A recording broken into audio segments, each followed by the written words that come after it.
Esperemos un rato, Rosa no contesta. Bueno, hola. Hola Rosa, ¿me escuchas? No te escucho bien. A ver, acércate un poquito más a la bocina. ¿Ahí está bien? Sí, ya, perfecto. Adelante, comencemos.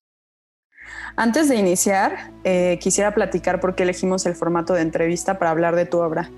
Nos interesa escuchar tu voz como protagonista de tu propia historia. Y lo que queremos hacer evidente es que aunque tu historia se ha contado desde una posición secundaria y poco se ha analizado de tu amplia trayectoria artística, tu trabajo y el de muchos artistas siempre ha estado ahí. Pero como sujetos de la subalternidad, no era considerado relevante y por ende es poca la documentación escrita que solemos encontrar. Sin embargo, en esta subalternidad, sobre esas historias que no se han contado, es donde encontramos la potencia transgresora de narrar más allá del discurso de una historia del arte que se ha posicionado desde una visión masculina y de poder. Cuando busqué entre tus libros y en internet sobre tu vida, para conocer más de ti, me di cuenta que te catalogan primero como la esposa de Miguel Covarrubias y segundo, solo como bailarina. Aunque conocemos que la danza influyó en cómo desarrollaste toda tu disciplina artística, también sabemos que no fue lo único que hiciste. Hay que comentar notas de lo que te refiero para mostrar al público la versión que se ha mostrado y que se sigue replicando desde un solo lente. Hay que darle otra óptica a esta lectura y por favor que sea la tuya. Hay tanta evidencia que no podemos pensar que solo exista una historia desde la que podemos hablar de ti. A propósito de la exposición retrospectiva sobre tu obra en 2011, realizada en el Museo Casa Estudio Diego Rivera, la teórica del arte, Teresa del Conde, dice en una crítica escrita en los periódicos La Jornada lo siguiente. Ella vale más que nada debido a su largo vínculo con Miguel el Chamaco Covarrubias, quien la insertó en un ámbito de élite tanto en Estados Unidos como en México, donde conoció y trató a la crema innata de una sociedad regida culturalmente por personas, Diego, refiriéndose a Diego Rivera, Carlos Chávez, Adolfo Bes Mugar, Javier Villarrutia, Salvador Novo. Bueno, cabe destacar que aquí hay puros hombres, pareciera que es una sociedad completamente masculina. Como pintora y dibujante, continúa Teresa del Conde, Rosa es menor. Toma los recursos de su marido, los maneja más o menos y realiza autorretratos, todos parecidísimos entre sí, y pocas naturalezas muertas que con buena voluntad puede decirse que poseen algún encanto. Eso sí, Rosa era bellísima, quizá en su tiempo a la par de Liz Taylor.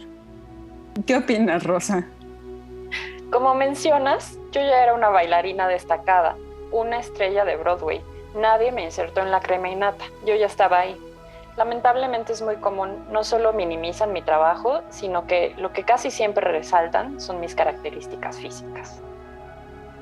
Y claro, en contraposición, cuando hablan de Miguel Covarrubias, lo alaban y lo llaman salió genio el chamaco, en una nota del Excelsior en la parte de cultura, en expresiones. Claro, cuando se trata de hablar del trabajo de los hombres, son unos genios, pero cuando se trata de mujeres artistas, solo lo hacemos como un pasatiempo. Por un lado, tiene mucho que ver con la época en la que vivía. Aunque estaba comenzando a ver un cambio, lo vemos con amigas artistas mías como Frida Kahlo, que fue bastante reconocida. No nos dejan de mencionar como asistentes, acompañantes y esposas. Pero eso sí, muy guapas. Sí, y continúa replicándose en los pocos libros que encontramos a la hora de querer estudiar pues, de tu obra, ¿no? Por ejemplo, en los textos que te podemos rastrear para intentar acercarnos a tu quehacer artístico, las anécdotas en las que se te mencionan suele ser como una mujer con carácter fuerte pero definida. Otra vez, a través de la relación con Covarrubias. Como vemos en este extracto del libro de Elena Poniatowska, que si bien es la biografía que se centra en Miguel Covarrubias, que se llama Vidas y Mundos, pues debe de haber algunos otros puntos que podrían exaltar sobre tu personalidad, ¿no? Te leo un poco lo que dice. Tras bambalinas, Rosa al principio patrocinó a Rocío, pero después hubo entre ambas una rivalidad terrible que contribuyó a acabar a Miguel y a tronarlo. Pobre Miguel. Más que su propio descuido ante las diabetes, lo venció el sentimiento de fracaso y de estar entre dos mujeres que batallaban constantemente. Cuando Miguel enfermó de gravedad, pidió a los médicos que mantuvieran a Rosa, su mujer, lejos de la habitación. Sin embargo, Rosa trató de llegar hasta él. La bailarina Rocío Sagaón vivió una tarde que jamás olvidará. Vi una figura que se lanzaba hacia mí. Era Rosa. Empezó a darme un puñetazo en la cabeza. Elena, la hermana de Miguel, al oír los tremendos gritos, salió corriendo. Le dio una bofetada a Rosa. Tuvieron que desatarnos a todas. Para variar, me mencionan como algo pasado, un incidente menor, no como la persona con la que él estuvo 30 años. Para mí todos estos relatos lo que reflejan es que siempre he sido una mujer decidida y segura de mí misma. Si no, no hubiera hecho todo lo que hice a lo largo de mi vida, como vamos a ver en un momento. Sí, también está el otro lado de la moneda, donde hay teóricos y especialistas como Juan Rafael Coronel Rivera, el curador de tu exposición retrospectiva de 2011, que hizo una gran labor historiográfica para darle la importancia que tiene tu trabajo. Aquí un fragmento del boletín de prensa que quiero leerte. Coronel Rivera, nieto del pintor Diego Rivera, señaló que no hay una explicación de por qué los historiadores de arte no vimos a Rosa, una gravísima omisión, porque el artista estaba allí, creando y trabajando al lado de su esposo. Ella también expuso sus pinturas en Nueva York en 1940 y publicó su fotografía. Su obra la manejaba Lola Álvarez Bravo, pero después el interés se fue apagando. Pero es que la historia del arte no solo me ha omitido a mí, ha omitido a todos aquellos que no encajan en el arte con mayúsculas. Creo que este comentario nos da paso a hablar de la mujer creativa, fuerte y sociable que conocemos y abordarlo a partir de una obra que me gusta mucho, que es Autorretrato de 1952.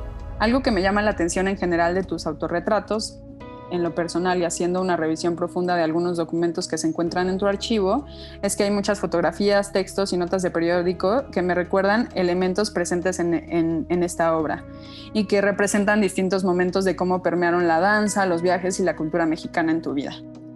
También llama mi atención en general todos tus retratos es que siempre incluyes símbolos como por ejemplo las orquídeas o las mariposas, y al pintarlos incluyes gustos y creencias personales. Nos narras un fragmento de tu biografía, una parte muy íntima de ti. Para entrar de lleno, ¿qué nos puedes decir de este autorretrato?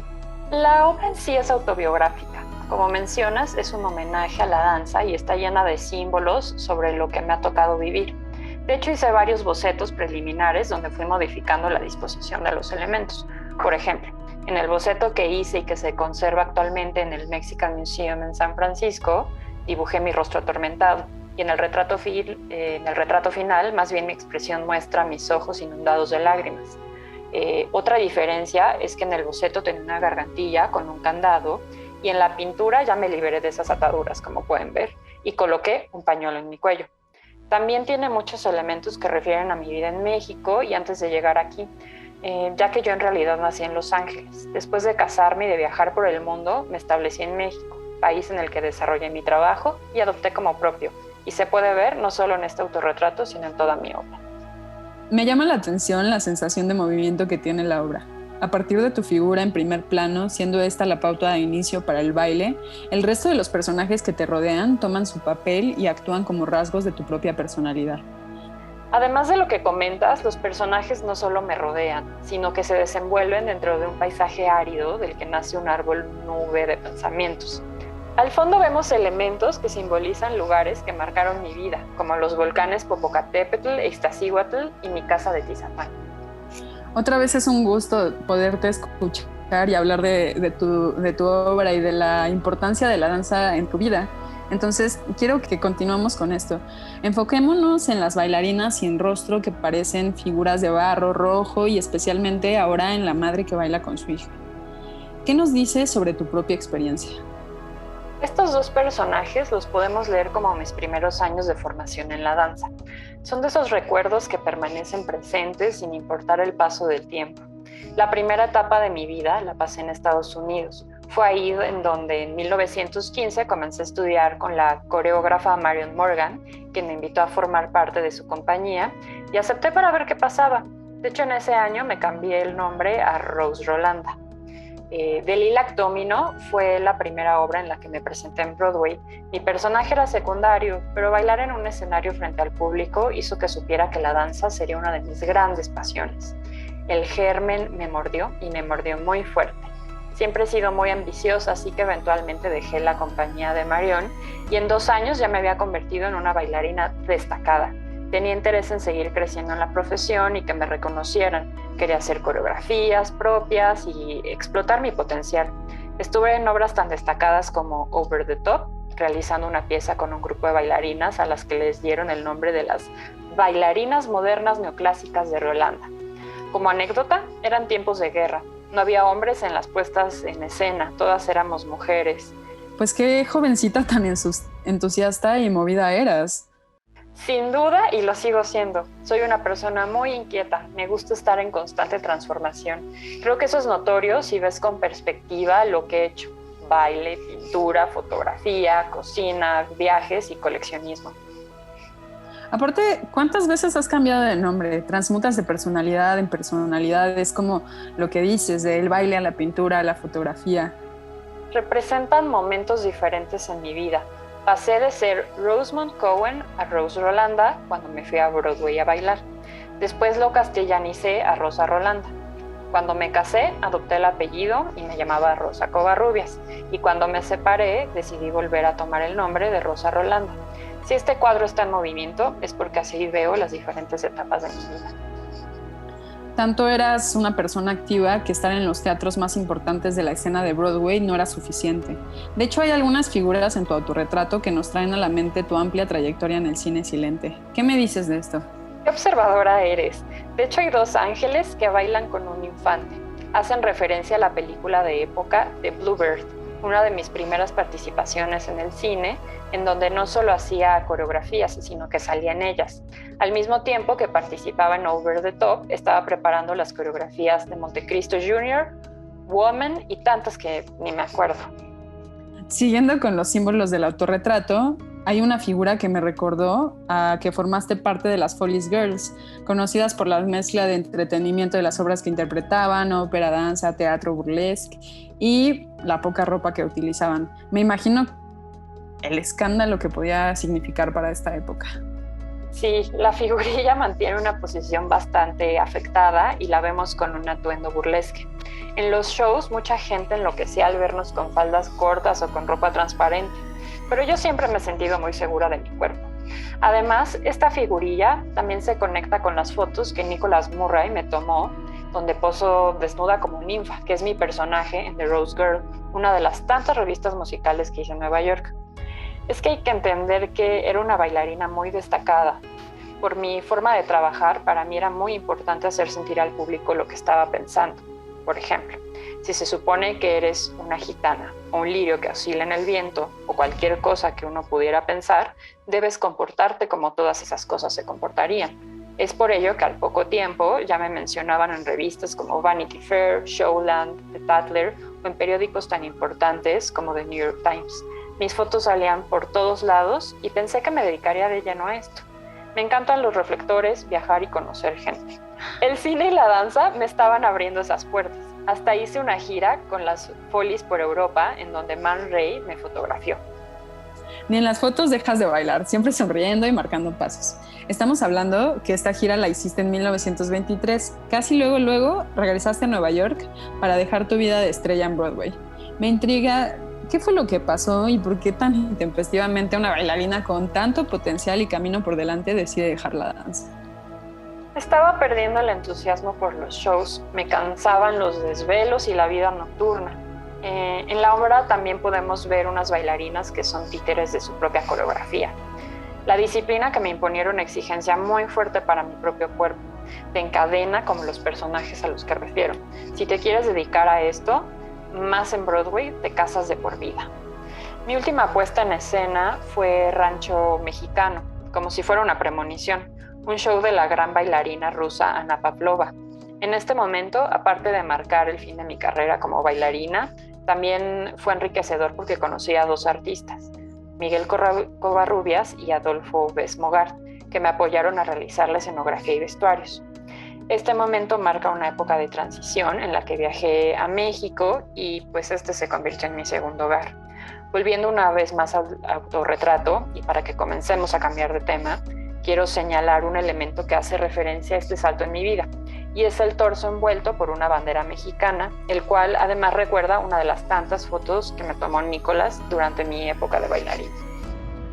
Tengo mucha curiosidad por la representación de la muerte. Ya hablamos que tú, al ser la protagonista, marcas la pauta para una danza que se despliega en múltiples figuras. Sin embargo, este baile nos recuerda también a la iconografía medieval de la danza macabra, pero adaptada a tu biografía y a tu relación con las tradiciones mexicanas. Añado también este elemento del reloj, que baila con una figura de barro y que podemos pensar que eres tú, ya que lleva el mismo atuendo con el que te representas. Sí, es una danza macabra, pero lo represento desde las tradiciones sobre la muerte en México. Es un ritual que comienza en luto y se convierte en una fiesta. Igualmente, la figura en donde bailo con el reloj se vincula al paso de la vida misma, algo que no se puede detener, y es que estamos constantemente danzando con el tiempo. Cuando me mudé de forma permanente a México en 1940, viajé por distintos estados y a través de mi trabajo fotográfico conocí sobre las distintas festividades de las comunidades. De hecho, mis fotos se publicaron en el libro El Sur de México, y uno de los capítulos que más llamó mi atención fue La muerte y lo desconocido, que hace referencia al culto y los rituales de la muerte dentro de la cultura zapoteca. Siguiendo en este sentido de la muerte, el cual recubre toda la atmósfera que está presente en los elementos de tu obra, bueno, específicamente de este autorretrato, el paisaje árido, el árbol muerto pero enraizado a la tierra seca y los esqueletos, ¿a qué refieren? Quisiera que nos adentráramos un poco más en ello. En el capítulo del libro que te comenté, se abordan las creencias de los habitantes y cómo lo sobrenatural es una tradición que se aprende y lleva a cabo durante toda la vida. En este sentido, mi obra también podría ser leída como una especie de altar que, a través de su contenido, revela sutiles significados y relaciones entre ellos. Nada es gratuito. Y en este autorretrato es un estudio psicológico de mi mundo interno a través de las experiencias vividas desde mi cuerpo. Otra iconografía de la muerte es el árbol en su verticalidad, que suele ser considerado un símbolo de transición entre la vida y la muerte. El árbol se retuerce y parece querer arrancarse a sí mismo. El árbol seco es el torbellino de mis pensamientos. En mi propio ritual, a través de la pintura, represento un ciclo que ha llegado a su fin. No hay plantas, la única flor que vemos parece una flor de plástico, sale de un cráneo, pero es un cráneo de cristal sostenido por un alambre igual de frágil. Tampoco hay animales vivos, simplemente un anhelo de muerte. Sin embargo, el árbol también tiene un símbolo de regeneración. Y es que hay imágenes que he utilizado a lo largo de mi producción que suelen referir a un tiempo cíclico. Hagamos una comparación de lo que les acabo de escribir con un fotograma que hice a finales de la década de los 20, donde uso formas similares. En las fotos, la mariposa posada sobre mi vientre es un símbolo femenino de vida, en contraposición de la mariposa en el autorretrato con la imagen de un cráneo, que hace referencia a un alma que escapa del cuerpo en agonía y que retomo de la mitología azteca. De igual manera, el sol en el fotograma está en su punto más alto, brinda calor y es símbolo de fertilidad. En contraposición, en la pintura se encuentra en ocaso o en alba, como tú lo quieras ver. Nunca dejé de sentir atracción por la danza. Como dije al principio, es un germen que se insertó en mi cuerpo, una necesidad vital que forma parte de mi construcción identitaria, al igual que lo mexicano. Es la forma en la que viví y es así que lo quise mostrar en esta obra. Me viene a la cabeza una frase que escuché recientemente del artista Magali Lara, que dice: el paisaje es en realidad lo que hemos podido entender de nosotros mismos visto hacia afuera. Rosa, no me queda más que agradecer que hayas tomado esta llamada y que nos des unos minutos de tu tiempo desde Ultratumba, que has de tener muchas cosas que hacer para hablar con nosotras. Ha sido muy enriquecedor poder abordar tu obra desde tu propia voz, donde tú eres dueña de tu propia historia y de tu práctica artística. Me interesa que nos desvinculemos de la idea de que todo artista es un hombre genio creador y que lo que le pasa a nuestro mundo interno, en nuestras relaciones afectivas y lo que generamos con el exterior a través de nuestra propia subjetividad femenina suele juzgarse como menos relevante, pero es a partir de las historias privadas, íntimas, donde empieza la verdadera revolución de nuestros cuerpos y nuestros deseos. Gracias a todos por escucharme.